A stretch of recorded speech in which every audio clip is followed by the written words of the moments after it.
di podcast Rabu Kumungil, podcast yang memberikan wawasan, inspirasi, dan juga tentunya hiburan untuk kalian semua. Di episode kali ini kita akan membahas tentang cerpen yang berjudul Perjuangan Seorang Gadis karya Rusma. Hari ini kita kedatangan tamu istimewa. Kira-kira siapa ya tamu istimewa kita? Ini dia, mari kita sambut tamu istimewa kita, Kakak Rusma. Halo Kakak Rusma, berikan tepukan hangat untuk Kakak Rusma. Silakan Ibu Kak.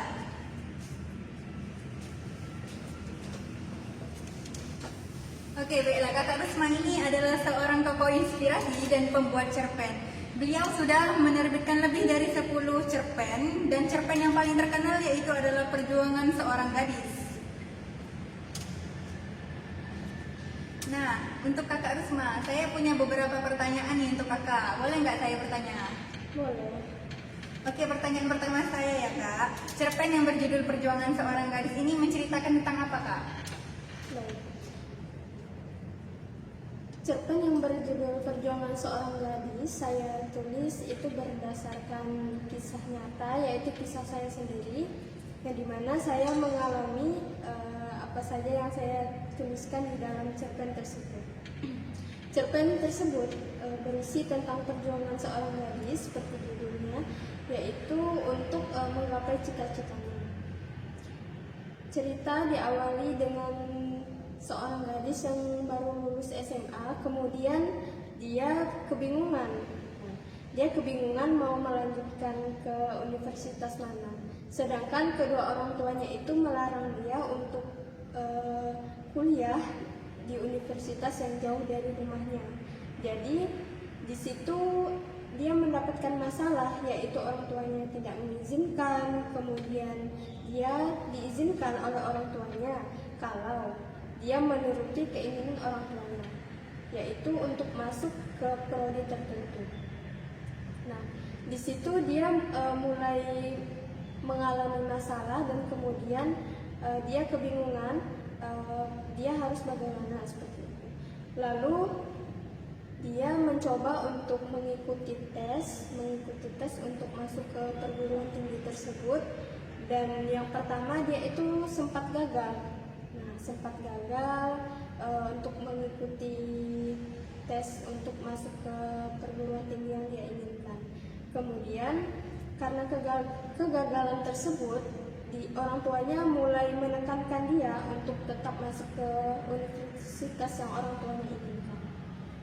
Nah, cerita tersebut berdasarkan kisah nyata saya, yang dimana awalnya saya juga seperti itu, yaitu mendapatkan pertentangan dari orang tua, kemudian terhalang oleh biaya juga, seperti itu. Nah, di dalam cerita ini saya tidak memaparkan semua kisah saya, tetapi ada beberapa bagian yang tidak saya tuliskan dalam cerpen ini karena menyangkut masalah pribadi dan tentunya tidak bisa saya ceritakan kepada pembaca, seperti itu. Oh begitu ya, jadi cerpen ini menceritakan tentang Kakak Rusma sendiri. Iya. Baiklah, pertanyaan kedua saya, apa inspirasi utama Anda dalam membuat cerpen ini? Inspirasi utama saya dalam menulis cerpen ini yang pertama yaitu saya mengapresiasi diri saya karena telah berhasil gitu menemukan solusi dari setiap masalah yang saya hadapi.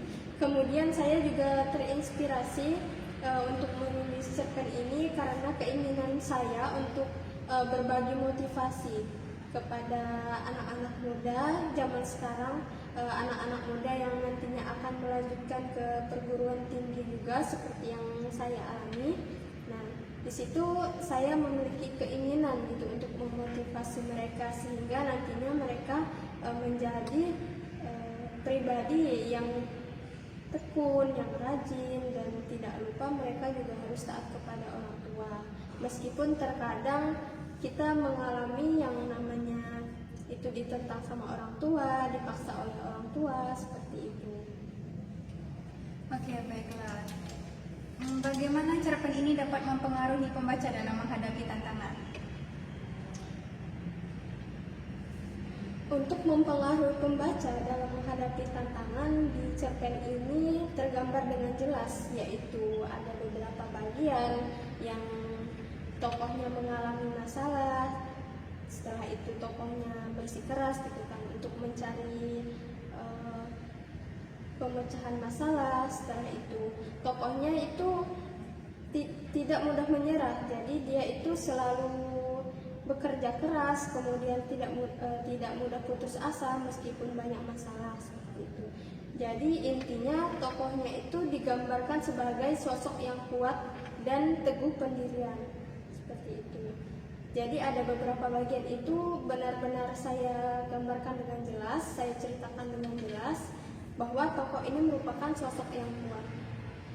Dan ceritanya juga tidak terlalu berat dan ringan untuk dibaca. Begitu ya. Lalu apa yang membuat cerpen ini berbeda dari cerpen perjuangan lainnya?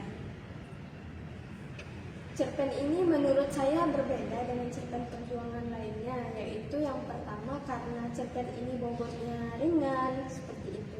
Karena seperti yang kita tahu, tingkat literasi pada zaman sekarang itu sangat rendah sekali, terutama di Indonesia. Jadi saya terinspirasi untuk membuat cerpen yang ringan, namun memiliki banyak makna di dalamnya. Salah satunya cerpen yang saya tulis sekarang ini yang berjudul Perjuangan Seorang Gadis. Nah, jadi menurut saya untuk membedakannya itu yaitu bobotnya yang ringan, kemudian penggunaan kalimat dan juga kata-kata di dalam cerpen ini sangat sederhana. Sudah saya sederhanakan sesederhananya biar agar pembaca tidak kesulitan dalam memahami makna serta isi dari cerpen yang saya tulis. Supaya mudah dipahami ya Kak Rusma? Iya, supaya mudah dipahami. Jadi kalau kita ingin cerpen kita banyak pembaca dan juga mudah dipahami serta bisa memotivasi pembaca, yaitu salah satunya dengan cara seperti itu. Begitu ya. Karena ada beberapa cerpen yang sudah saya baca itu ada yang menggunakan istilah-istilah asing, sehingga kita harus membuka kamus bahasa Indonesia terlebih dahulu untuk memahaminya. Jadi jikalau kita menggunakan bahasa asing seperti itu, jadi pembaca ini menjadi malas membaca karena tidak tahu artinya serta tidak tahu maknanya. Kalau tidak tahu makna dari kata tersebut, bagaimana pembaca ingin mengambil intisari atau hikmah dari bacaan tersebut? Logikanya seperti itu, Kak. Oleh karena itu, saya menulis cerpen kali ini secara sederhana dan kata-katanya juga mudah dipahami dan tidak perlu membuka kamus lagi seperti itu. Lalu pesan moral apa saja yang terkandung di dalam cerpen ini Kak? Pesan moral yang saya masukkan ke dalam cerpen ini itu menyangkut kehidupan anak muda lah gitu, Kak. Karena saya juga tidak mencantumkan beberapa masalah kehidupan yang lain, jadi saya berfokus pada masalah pendidikannya saja seperti itu. Jadi nilai moralnya itu contohnya berbakti kepada orang tua itu kan wajib ya kan, Kak. Nah, kemudian ada lagi nilai bekerja keras, kemudian disiplin, rajin, kemudian teguh pendirian itu poin utamanya. Karena di dalam cerpen ini sendiri sudah saya gambarkan dengan jelas bagaimana tokoh ini menghadapi masalah dengan bijak dan juga tentunya tidak membangkang kedua orang tuanya. Jadi meskipun istilahnya dia itu dilarang sama orang tuanya, tetapi dia ini tetap teguh pada pendiriannya. Tetapi cara dia untuk menggapai keinginannya itu tidak bertentangan dengan kedua orang tuanya. Bagaimana dia ingin meluluhkan hati kedua orang tuanya sehingga kemudian kedua orang tuanya itu mulai bisa menerima dan mengizinkan dia seperti itu. Itulah yang ingin saya tunjukkan kepada pembaca. Bagaimana cara kita menyikapi suatu masalah dengan benar, bagaimana cara kita menyikapi masalah itu dengan kepala dingin, seperti itu. Banyak sekali ya pesan moral di dalam cerpen ini dan banyak juga perjuangan di dalamnya. Lalu apa kelebihan dan kekurangan dari cerpen ini, Kak?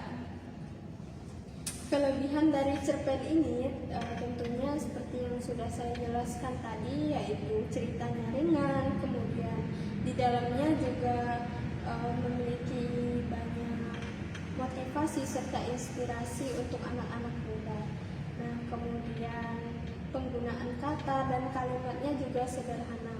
Menurut saya itu saja, Kak. Kemudian ada lagi kekurangannya. Kekurangannya yaitu ceritanya itu terlalu pendek karena tidak mencakup berbagai aspek. Jadi di situ saya hanya menuliskan pada aspek pendidikan saja gitu, Kak. Tetapi meskipun saya menuliskan di aspek pendidikan, tetapi di situ juga terdapat moral. Nah, seperti contohnya tetap berbakti kepada orang tua juga, kemudian tetap bekerja keras seperti itu. Itu juga termasuk moral, pesan moral di dalamnya seperti itu. Kemudian alurnya juga monoton gitu, Kak. Jadi saya itu tidak mencantumkan berbagai masalah dalam hidupnya, tetapi hanya fokus kepada pendidikannya saja seperti itu. Mungkin kalau pembaca yang suka akan hal-hal baru mungkin akan bosan ketika membacanya, karena kisahnya itu cuma sekedar dia pada saat dia menempuh pendidikannya saja seperti itu, dan tidak ada hal baru gitu untuk diceritakan seperti itu, Kak. Oh, ternyata begitu ya. Wah, sungguh luar biasa sekali ya cerpen karya kakak ini. Baiklah, terima kasih untuk kakak yang sudah menjawab pertanyaan dari saya dan juga kepada penonton. Semoga mendapatkan inspirasi dan wawasan dari kakak Rusma ini. Berakhirlah sudah podcast kita pada hari ini. Terima kasih kepada kalian yang sudah menontonnya. Semoga bermanfaat bagi kita semua. Saya akhiri. Wassalamualaikum warahmatullahi wabarakatuh dan sampai jumpa lagi. Yeah, Bobby Valentino.